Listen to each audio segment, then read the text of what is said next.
درود پاک پڑھیں اللہم صلی علی سیدنا مولانا محمد وعلی آلہ سیدنا مولانا محمد بارک وسلم صلو علیہ صلاۃ و سلام علیک حبیبی یا رسول اللہ۔ نوجوانوں نے جلسہ کیا ہے، آپ نے ابھی علامہ علاء الدین احمد قادری سے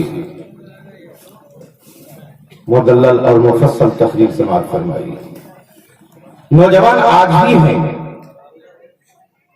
نوجوان 15 برس پہلے بھی تھے۔ نبی کے زمانے کے نوجوان اور نبی کے زمانے کے شہزادیاں کیا نبی کے حکم پہ عمل پیرا رہے ہیں؟ نبی کی بارگاہ میں ایک حبشی غلام آیا، کلمہ پڑھ کے مشرف با اسلام ہو گیا، عرض کیا آقا میں جوان ہوں، میری جوانی ہے اور میں چاہتا ہوں کہ میری شادی ہو جائے۔ نبی نے دیکھا کہ چلا جا بنی نذیر قبیلے کے سردار کے بارگاہ میں اور میرا پیغام کہہ دے گا کہ میں آپ کی بیٹی سے نکاح کے لیے آپ کی بیٹی کا ہاتھ مانگتا ہوں۔ مستانہ وار مچلتا ہوا چلا جا رہا ہے، قبیلے کے سردار کی بارگاہ میں پہنچ کر آواز بلند کرتا ہے کہ میں آیا ہوں نبی کے فرمان لے کر، آیا ہوں میں پیغام لے کر، شادی کے لیے آپ کا بیٹی کا ہاتھ مانگتا ہوں۔ سردار نے دیکھا کہ نوجوان نبی کی بارگاہ سے آ رہا ہے، یہ نوجوان اس نبی کی بارگاہ سے آ رہا ہے جو نبی اللہ کے قریب قربت اور اللہ کی محبت اور اللہ کی عشق میں ہمیشہ رہتا ہے۔ نوجوان تڑپتا ہوا مچلتا ہوا اس سے کہتا ہے کہ میں پیغام لے کر آیا ہوں اپنی بیٹی کے لیے، آپ بیٹی کا ہاتھ میرے ہاتھ میں دے دو۔ قبیلے بنو نذیر کا اس بادشاہ کہنے لگا کہ میں فیصلہ کرنے پہ مجبور ہوں، نبی کا حکم ہے، میں تو ادھر بھی دیکھتا ہوں میری بیٹی اپنے قبیلے میں حسن و جمال کی پیکر ہے، پیکر مجسم ہے، میں اپنی بیٹی کو ایک کالے کلوٹے کے ہاتھ میں کیسے دے دوں؟ دل کی انگاریاں بدلنے لگی، دل کے خیال تبدیل ہونے لگے۔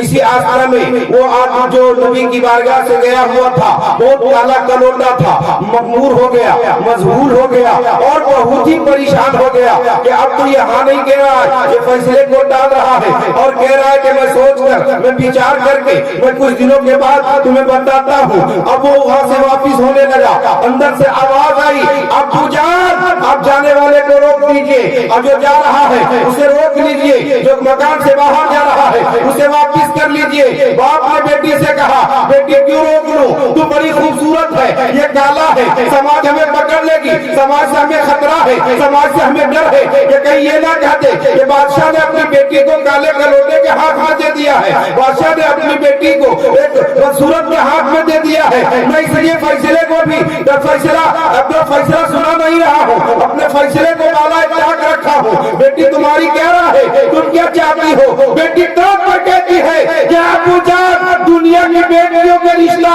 ان کے باپ کھوجتے ہیں، ان کے باپ کرتے ہیں، ان کے بھائی کرتے ہیں، ان کے پڑوسی کرتے ہیں، ان کے ارد و گرد والے کرتے ہیں، لیکن اے میرے ابا حضور جو رشتہ آیا ہے یہ رشتہ کسی دنیا دار کا نہیں ہے، یہ رشتہ محمد مختار کا ہے، اس لیے آپ اعلان کر دیجئے کہ میں اپنی بیٹی کا ہاتھ آپ کے ہاتھ میں دے دوں۔ آج ماحول اتنا بگڑ گیا ہے کہ باپ رشتہ کہیں لے جاتا ہے، بیٹی اپنی مرضی سے کسی کے ہاتھ چلی جاتی ہے، کسی کے ساتھ بھاگ جاتی ہے۔ یہ میری قوم کی بیٹیوں کی حالات ہے، لیکن ان بیٹی پہ قربان جاؤ میری بیٹیوں جس کو نبی نے پیغام دے کر بھیجا بہت ہی کالا تھا، بہت ہی چہرہ صاف نہیں تھا، بیٹے کو باپ کو پسند نہ آیا، لیکن بیٹی نے کہا یہ پیغام لے کر آنے والا کسی خاندان سے نہیں ہے، یہ پیغام لے کر آنے والا वाला अपने घर अपने बाप का नहीं है, ये रसूल पाक का पैगाम लेकर आया है। बेटी तैयार हो जाती है, शादी की तैयारी होने लगती है, वापिस आ रहा था, ऐलान हो गया कि ए लोगों चलो जंग के लिए चलो, ए लोगों चलो अल्लाह के रसूल की हिमायत के लिए चलो, दीन इस्लाम की आबरू बचाने के लिए चलो, चलो कुरान की अजमत को बचाने के लिए चलो। ऐलान सुना, नबी की बारगाह में नहीं गया, जंग में चला गया। जंग में जाने के बाद वो जंग में शहीद हो जाता है और शहादत का जाम पी लेता है। तमाम शहीदों के लाश को इकट्ठा किए जाते हैं। नबी करीम ने सबों को देखा और सबों की चेहरे को देखने के बाद मुज़म्मल तो जरूर हुए, लेकिन जब उस काले कलोटे अस्वद को देखे तो नबी के आंसू बह गए, आंसू के कतरात टपक गए। नबी ने इरशाद फरमाया, ए मेरे सहाबा सुनो, मैंने इसकी तमन्ना पूरी करने के लिए, इसकी शादी के लिए इन्होंने इज़हार किया था। मैं बनु नज़ीर के कबीले के सरदार के पास भेजा था, लेकिन ये दुनिया के प्यार में, दुनिया की मोहब्बत में ये गिरफ्तार न था, बल्कि मेरी मोहब्बत में गिरफ्तार था। रब्बे कदीर से राजी हो गया है और मैं भी राजी हो गया हूँ, और जिसके लिए रब्बे कदीर राजी हो जाए और जिसके लिए मुस्तफा राजी हो जाए, कसम खुदा की उसकी जिंदगी का इनकलाब, उसकी जिंदगी में कितना इनकलाब आया होगा और कैसे उसे मकाम जन्नत में मिला होगा। मेरी मिल्लत के नौजवानों, हमें अर्ज ये करना है कि हमारे माशरे में कितनी तब्दीलियां आ गई है, हमारे माहौल में कितने बिगाड़ आ गए हैं, हमारे किरदार में कितने चेंजिंग आ गई है, हमारे उसूल में कितनी बदलाव आ गए हैं। हम तो मुसलमान जरूर हैं, लेकिन इस्लाम के कानून पर हमारी जिंदगी नहीं गुजर रही है, इस्लाम के आइन पर हम अपने आप को नहीं गुजार रहे हैं, इस्लाम के दोस्तों पर मुसलमानों का गुजर नहीं हो रहा है। कसम खुदा की, आज मुसलमान अपनी बेटियों के, अपने बेटों की शादी में अपने समधियों से, अपनी बेटी के रिश्तेदारों से हम डिमांड करते हैं कि हमारे घर में फ्रिज नहीं है, हमें फ्रिज चाहिए, हमारे घर में सोफा नहीं है, सोफा चाहिए, और उसके बाद भी ये कहते हैं कि बेटी उसकी खूबसूरत होनी चाहिए, बहू बिल्कुल नूर होनी चाहिए। कसम खुदा की, जब तुम बेटी के, जब समझी के घर का सामान लाओगे, तुम्हारे घर में रौनक होगी, तुम्हारे घर में जहमत होगी। तुम बेटी घर लाते हो, अगर रहमत समझ कर लाते हो, तो कसम खुदा की तुम्हारे घर में हमेशा दुआ निकलत की बारिश होगी, और तुम अगर माल लेकर आओगे, वही बहू तुम्हारे घर में जाने रुमाल बन जाएगी, और तुम्हारा घर जन्नत नहीं बल्कि जहन्नम हो जाएगा। बेटियां इतनी मोतबर है, आज से 1400 बरस पहले बेटियों को जिंदा दरगोर किया जा रहा था। एक सहाबी रसूल बाद में ईमान लाया, अपनी बेटी को जिंदा दरगोर करने के बाद मजमा लगा हुआ है कि 3 बच्ची आती है, नबी करीम सल्लल्लाहु अलैहि वसल्लम की बारगाह में बच्ची पेश की जाती है और ऐलान होता है कि या रसूलल्लाह, इसके माँ बाप नहीं है, इसके माँ बाप नहीं है। फौरन सिद्दीक़ अकबर खड़े हो जाते हैं, अर्ज़ करते हैं या रसूल अल्लाह, ये बेटी मुझे मिलनी चाहिए, मैं इसकी परवरिश करूंगा, मैं इसकी शादी करूंगा। नबी ने फरमाया, अबू बकर सिद्दीक आप बैठ जाओ। उमर फारूक खड़े हो गए, आका ने फरमाया आप भी बैठ जाओ। उस्मान गनी खड़े हो गए, उन्हें भी बैठा दिया गया। मौला अली बैठ गए, उल्टे उन्हें भी बैठा दिया गया। नबी करीम सल्लल्लाहु अलैहि वसल्लम को ये चारों यार हसरत भरी निगाह से देख रहे हैं कि आका ये नेमत किसे देंगे। एक सहाबी जिन्होंने अपनी बेटी को जिंदा दरगोर किया था, सर को नीचे रख के रो रहा था, चारों कतार रो रहा था, और वो ये तमन्ना कर रहा था कि मैंने अपनी बेटी को जिंदा दरगोर किया है, मैं जालिम हो गया था, मैं बेईमान हो गया था, अपनी बेटी की इज्जत और तकरीम ना कर सका।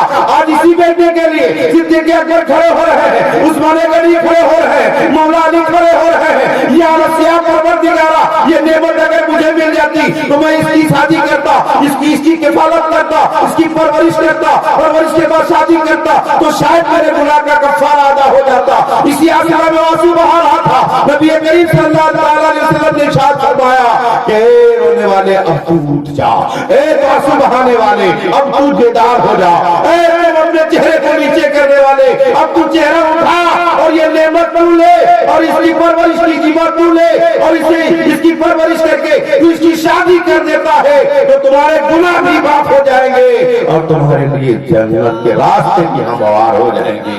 ये है बेटी का मकाम। और आज बेटियों को जहमत समझा जा रहा है। बेटी तो रहमत है, बेटी जिस घर में आती है रहमत लेकर आती है। अगर बेटी ना होती तो माँ ना बनती, और जब माँ ना बनती तो उनके कदमों के नीचे जन्नत ना होती। तो जिस बेटी को तुम हकारत की नजरों से देख रहे हो, कसम खुदा की यही बेटी है कि जब बेटी थी तो बड़ी दुलारी थी, जब माँ हो गई तो इम्पोर्टेंट हो गई। उस माँ के आंचल में इतनी तासीर है कि जिन्हें हम सिराजुल साकिरीन कहते हैं, सरवरुल कामिलीन कहते हैं, सुल्तानुल आरिफीन कहते हैं, हजरत बायजीद बोस्तामी कहते हैं। उनसे पूछा गया था कि आप जानते हो कि माँ का मकाम क्या है? तो उन्होंने इरशाद फरमाया था कि एक मर्तबा मैं बहुत खुश होकर अपनी माँ के आगोश में बैठा था और माँ से अर्ज किया, अम्मी जान, आज दुनिया के लोग चाहे वो ताजिर हो, चाहे वो वजीर हो, चाहे वो सफीर हो, चाहे वो बादशाह हो, मेरे जाने पर वो खड़ा होकर ताजीब और तकरीम करता है। जिस मजमे में बैठ जाता हूँ वो लोग उस तक न करते हैं। ये बड़े जिगर की बात है, ये बड़े कमाल की बात है। मौला ने मुझे ये शख्स बख्शा है। माँ मचल जाती है और कहती है, बाजीद इसमें तेरा कमाल नहीं है, इसमें मेरा कमाल है। बेटी ने कहा, अम्मी जान, इबादत में करता हूँ, रियाजत में करता हूँ, दुआएं में मांगता हूँ, कुरान की तिलावत में करता हूँ, और आप कहती है इसमें कमाल मेरा है, अब मैं तेरा कैसे है मिजान? तो माँ कहती है बेटा, तू जब बच्चा था, जब तू छोटा था, जब तू दूध पीता था, तो मैं उस वक्त तुझे दूध न पिलाती थी।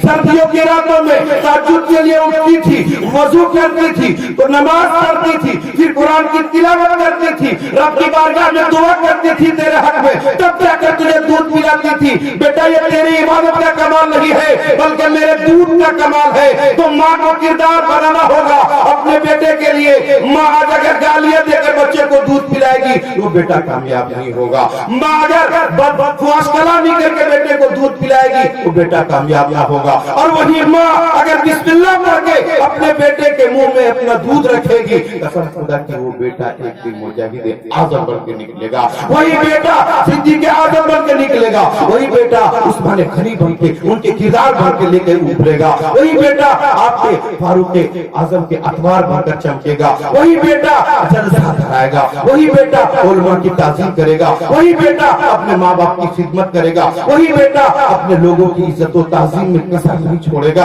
अगर हमारी माँ का कसूर है कि आज हमारी माँ ने कुरान पढ़ना छोड़ दिया है, वरना जब माँ ने कुरान पढ़ के दूध पिलाया था, जब माँ ने तिलावत करके अपने बेटे की परवरिश की थी, तो 18 पारे का हाफिज गौसे आजम बनकर चमका था। और उस्ताद ने कहा कि बेटा तू पढ़ने के लिए आया है कि पढ़ाने के लिए आया है? तो गौसे आजम ने इरशाद फरमाया था, उस्ताद मेरे हुजूर मेरी माँ 18 पारा की हाफिजा है, और जब मेरी माँ फजर के बाद जब वो तिलावत करती थी मैं उनके पेट में लेकर सुनता था। उसी का कमाल है कि मेरे अंदर 18 पारे आ गए। तो माँ से आग्रह है कि मेरी माँ, अगर तुम्हें अपने बेटे को सही रास्ता देना हो, सही परवरिश करनी हो, तो तुम कुरान पे अमल करो, कुरान की हिकमत पे अपनी जिंदगी को गुजारो। कसम खुदा की तुम्हें बुढ़ापे में रुसवा होने की जरूरत नहीं पड़ेगी। तुम यहाँ भी कामयाब होगी और वहाँ भी कामयाब हो जाओगी, और तुम अपने बच्चों की जिंदगी में इनकलाब पैदा कर देगी। अगर माँ सुधर गई तो कसम खुदा की जमाना सुधर जाएगा। नौजवान अगर सुधर गया तो पूरी कौम सुधर जाएगी। अगर इंसान सुधर गया, अगर मुसलमान सुधर गया तो ये हिंदू सुधर जाएंगे। हम नहीं सुधरेंगे, इसलिए हमारे पास तबाहियां हैं, बर्बादियां हैं। अल्लाह रब्बुल इज्जत की बारगाह में दरखास्त है कि मौला हम सबों को अल्लाह और उसके रसूल के बताए अहकाम पे अमल करने की तौफीक और रफ़ीक अता फरमाए। फूल की सिरे चमन फूल जुने शाद रहे, बार बार जाता हूँ गुलशन शराबाद। अस्सलामु अलैकुम।